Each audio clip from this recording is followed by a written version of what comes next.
Hello everyone, welcome back to this channel. आज इस video में हम बात करेंगे टीचर्स एलिजिबिलिटी टेस्ट के बारे में, स्टार्टिंग फ्रॉम सीटेट। क्योंकि जो सीटेट है वो सेंट्रल टीचर एलिजिबिलिटी टेस्ट होता है। That means central government organise करता है टीचर्स के एलिजिबिलिटी टेस्ट का जो पूरा का पूरा प्रोसीजर है वो पूरा सेंट्रल गवर्नमेंट के हाथ में होता है, जिसको क्रैक करके ऑब्वियसली आप किसी भी स्कूल में जो है या किसी भी गवर्नमेंट फॉर्म को फिल करने के लिए एलिजिबल हो जाते हैं। इस पूरे वीडियो में सीटेट पेपर 1 एंड पेपर 2 दोनों के ही बारे में डिटेल डिस्कशन करेंगे।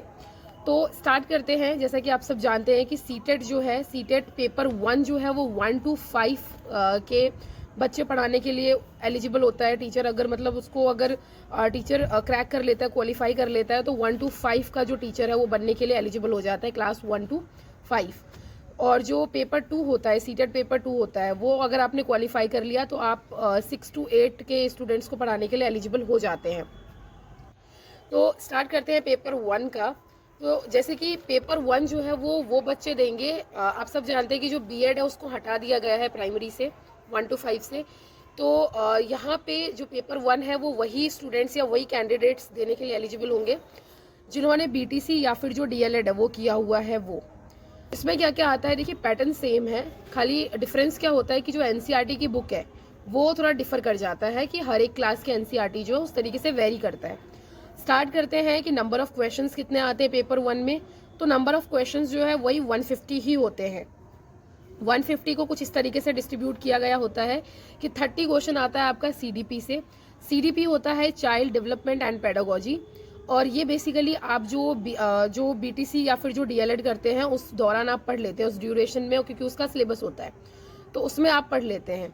तो उसमें से 30 क्वेश्चंस पूछे जाते हैं और हर एक क्वेश्चन जो है 1 मार्क्स कैरी करता है, तो वो 30 क्वेश्चंस पूछे जाते हैं और जो नंबर ऑफ मार्क्स होते हैं वो भी 30 होते हैं। उसके बाद आता है लैंग्वेजेस। तो लैंग्वेज में लैंग्वेज 1 एंड लैंग्वेज 2। लैंग्वेज 1 जो है उसमें आपको हिंदी के क्वेश्चंस पूछे जाते हैं, वो भी अगेन 30 क्वेश्चंस पूछे जाते हैं और 30 मार्क्स के होते हैं। उसके बाद लैंग्वेज 2 जिसमें आपको इंग्लिश, ये लैंग्वेज 1 एंड लैंग्वेज 2 जो है ये कंपलसरी है। तो लैंग्वेज 2 जिसमें कि इंग्लिश का ही पूरा लैंग्वेज होता है, इंग्लिश में ही पूछा जाता है आपको पैसेज या फिर जो आपके ग्रामर है, इंग्लिश ग्रामर है, वो सारा चीज़, तो वो भी 30 क्वेश्चंस आते हैं और 30 मार्क्स के ही होता है। अब यहाँ पे पेपर 1 की अगर हम बात कर रहे हैं तो यहाँ पे मैथमेटिक्स जो है वो कंपलसरी होता है 30 मार्क्स का।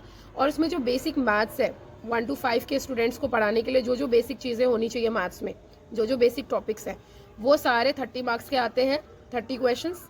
और देन इन्वायरमेंटल स्टडीज़ जो ईवीएस की बुक होती है उसको आपको पढ़ लेना है 5th क्लास तक कंप्लीट।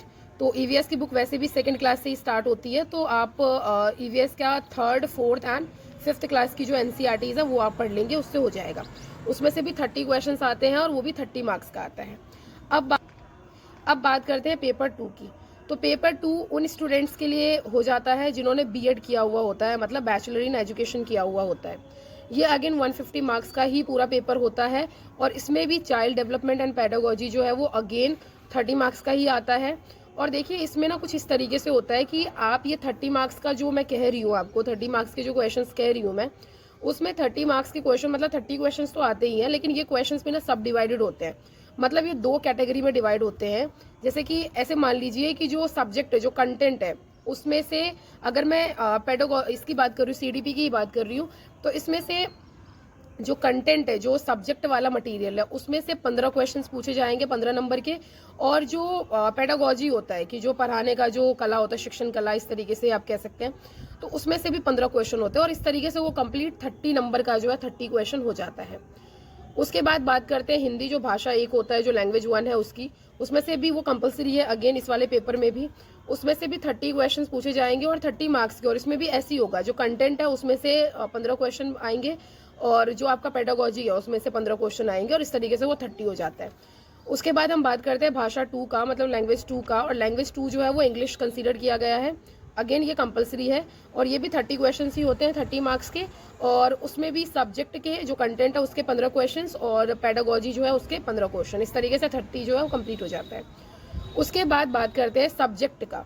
तो अगर आप 6 to 8 की बात करें तो अलग अलग सब्जेक्ट्स हैं, जैसे कि एसएसटी है और मैथ एंड साइंस है, तो ये 2 सब्जेक्ट्स होते हैं। तो एसएसटी में क्या क्या आ जाएगा, जैसे हिस्ट्री हो गया, जियोग्राफी हो गया और पॉलिटी हो गया, ये सब आपको पढ़ाना होगा, तो इस सब में से ही क्वेश्चंस पूछे जाएंगे।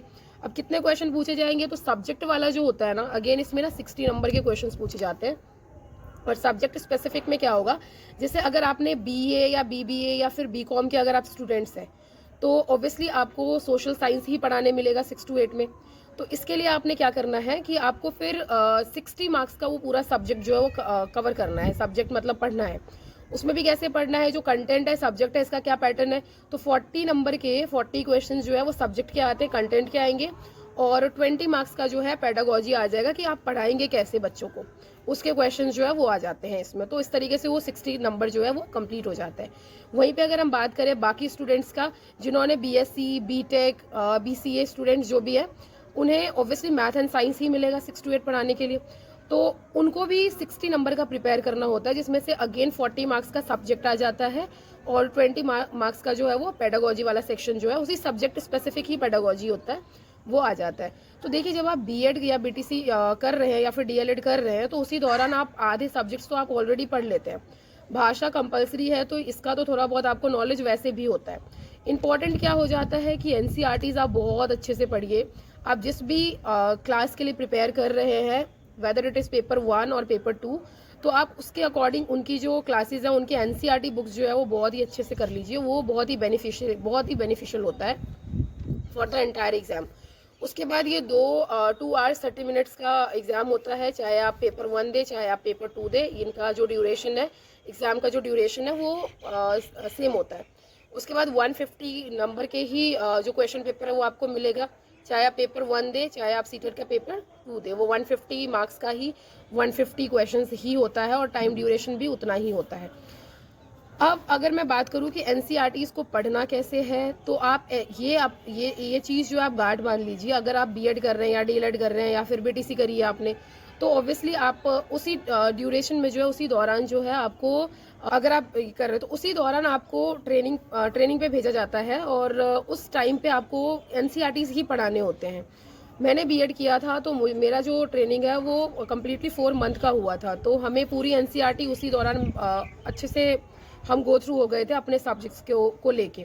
तो बेसिकली जो एनसीईआरटीज़ है वो तो बहुत अच्छे से आ गया था। भाषा का थोड़ा बहुत नॉलेज होता ही है, और आपको जब पता है कि आपको सीटेट में अपीयर होना है, तो इतना थोड़ा बहुत जो है आप ऑलरेडी पहले से भी पढ़ के रखते हैं एग्ज़ाम देने से पहले। और जो ये चाइल्ड डेवलपमेंट एंड पेडागोजी है ना, ये तो आप जो भी कोर्स आप कर रहे हैं उसी ड्यूरेशन में कोशिश करिए कि वो एग्ज़ाम भी निकल जाए, अगर आपने उसको अच्छे से पढ़ लिया तो। और साथ के साथ जितने भी अपकमिंग एग्ज़ाम है, ये सीटेट का पेपर 1 है या फिर 2 है, वो बहुत ही ईजिली निकल जाएगा। एनसीईआरटी 1 to 5 पढ़ना बहुत नेसेसरी है अगर आप पेपर 1 के लिए अपीयर हो रहे हैं। और जो पेपर 2 है, जैसे मैथ एंड साइंस है, देखिए अगर मैं अपनी बात बताऊं तो मैंने अराउंड 1 month ही दिया था सीटेट के एग्ज़ाम को। और क्योंकि मैंने 2019 में दिया था, जब मेरा बीएड हो ही रहा था, फाइनल ईयर था, तो उसमें क्या हुआ था ना कि वो अब जो लास्ट ईयर था वही था मेरा। तो मैंने एक महीने पहले ही दिया था ये एग्ज़ाम। सिर्फ 1 महीने की पढ़ाई करके प्रिपरेशन से ही दिया था, और बहुत ही नॉर्मल सी चीज़ें आती है, इतना कुछ अलग से नहीं आता है। अगर आपने इन सारी बुक्स को, जैसे सीडीपी है, वो अगर आपने जो भी आप कोर्स कर रहे हैं, अगर उसके ड्यूरेशन में आपने पढ़ लिया है, तो इतनी बड़ी चीज़ नहीं हो जाती है ये। और अगर आप मैथ एंड साइंस के लिए अपीयर होना चाहते हैं पेपर 2 के लिए, तो अरिहंत पब्लिकेशन की ना एक बुक आती है, मैं यहाँ पे लगा दूंगी, सक्सेस मास्टर करके आता है सीटेट का, मैथमेटिक्स एंड साइंस के लिए पेपर 2 के लिए।